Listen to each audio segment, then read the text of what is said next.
So welcome to this. This is the Further Math Support Program online revision session for Edexcel S3. And what we're going to look at here is hypothesis testing for correlation coefficients.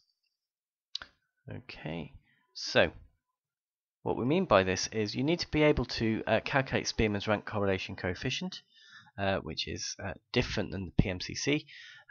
It deals with ranks rather than with positioning, so it's used when you know that you've got non-parametric data and things like that, but we need to discuss it in a minute anyway. So we also need to be able to hypothesis test both with PMCC and Spearman's rank.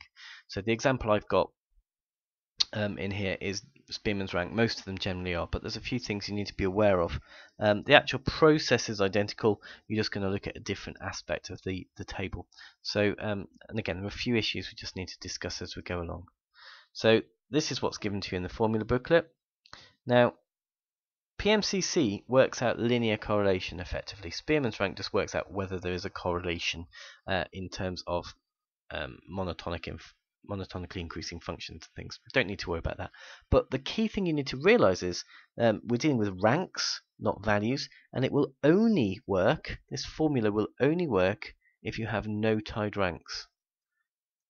Okay, if you want to work out Spearman's rank correlation coefficient and you have tied ranks, then you must use this formula. So you're performing PMCC on the ranks rather than the actual values. And that's just really important you are aware of that. So in some questions you may be asked about this, what would you do in terms of tied ranks? Well, you would say, you'd explain how you'd work out tied ranks, and then you would probably use the PMCC formula. Now you might not have to do that, but they may ask you to do that. So just be very aware, this formula will only work if it's no tied ranks. Now in other subjects like geography and things like that, we don't really care. We just calculate it anyway, but we do care in maths, so just be very conscious of that. Okay, so June 2010, question 4. A researcher claims that at a river bend the water gradually gets deeper as the distance from the inner bank increases. Okay, so we're looking for a positive correlation between the deepness and the distance from the inner bank. Okay, it's always a good idea to have some idea about what correlation we're looking for. Okay, he measures the distance from the inner bank B and the depth of the river S at 7 positions, and there are the results. Now, the question says quite clearly to calculate the Spearman's rank correlation coefficient. So before we do anything, we kind of need to rank my data. You get a lot of marks for this. You get 6 marks. Bearing in mind this is on a GCSE statistics syllabus, it's a lot of juicy marks for you to pick up on, so don't make mistakes with these. So there's lots of bits of work we need to do. So we need to rank them. Now, it doesn't matter how you rank them as long as you're consistent. So it makes sense to rank in this way. Now, again, I'm looking for a positive correlation ideally. So if I've ranked smallest to biggest, probably a good idea to rank smallest to biggest as well.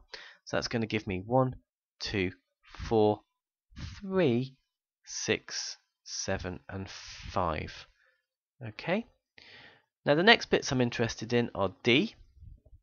So that's going to give me 1 minus 1, 2 minus 2, 3 minus 4, 4 minus 3, 5 minus 6, 6 minus 7, and 7 minus 5.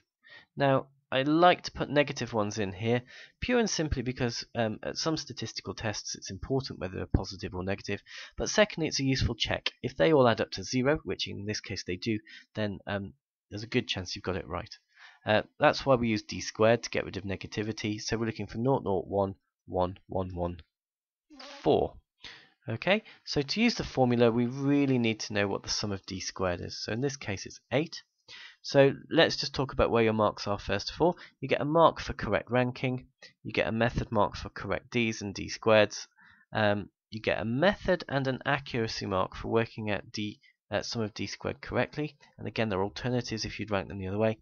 Then RS is going to be 1 minus 6 times by sum of d squared over n. So n is the number of data points, which is 7, times by n squared minus 1. Okay, so once we see that, we're talking about giving you another method mark, and then if we calculate all of that, we're going to get 1 minus 6 times 8 over 7 times 48, and working that through is going to give me 6/7. Nothing wrong with fractions, and you're going to get your final accuracy mark. So this is really nice. You get a fair chunk of marks for not really doing very much, which is really quite pleasant. Okay, so 6 marks, that's great. So we're then asked to, by stating your hypotheses clearly, test whether or not it gives support for the researcher's claim.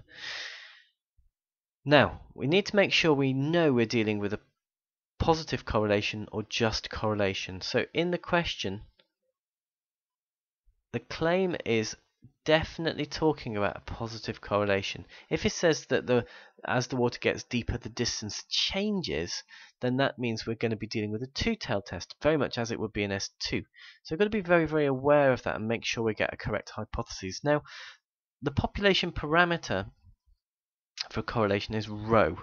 So we're looking for either rho is 0, i.e. rho is there is no correlation, or we're looking strictly for a positive correlation.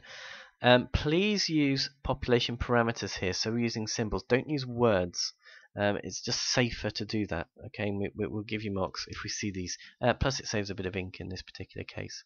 So we're asked to use a 1% level of significance. So there we go, 1% level of significance, and our data level is 7 because we've got 7 data points. So we can see that your critical value in this case is 0.8929. Whoops. And my test statistic is what we've just worked out, 6/7. And 6/7 is going to be 0.8571. So again, we can see that my test statistic is less than my critical value. So because of that, we do not reject H0. So by performing the hypothesis so far, again we've got a fair number of marks. You're going to get a B mark for setting out your hypothesis correctly. You're going to get another B mark for working out your critical value correctly. And with all of these, it's 1 method mark for getting the correct comparison, and then an accuracy mark for doing it completely. So again, I like to pull it all back to your original hypothesis. So there is insufficient evidence. And what we can do here is this, so insufficient evidence to support the manager's claim. Okay, because that's really what we're talking about. Now we don't need to go any further than that because the claim is then stated in the question. Okay, so that's quite a nice question. That's your final A mark. So you get a lot of marks for these, 10 marks. And again, my advice for these is make sure that you are using the correct half of the table. There is another half here for PMCC. Make sure you know whether you're dealing with a 1 or 2-tailed test. That's quite critical in what you're doing. Okay, the question sort of gives it away a little bit in terms of the significance levels, but just make sure you're happy with those. And again, you could be expected to do this with PMCC instead. So make sure that you're happy working out the PMCC as you would have done in S1.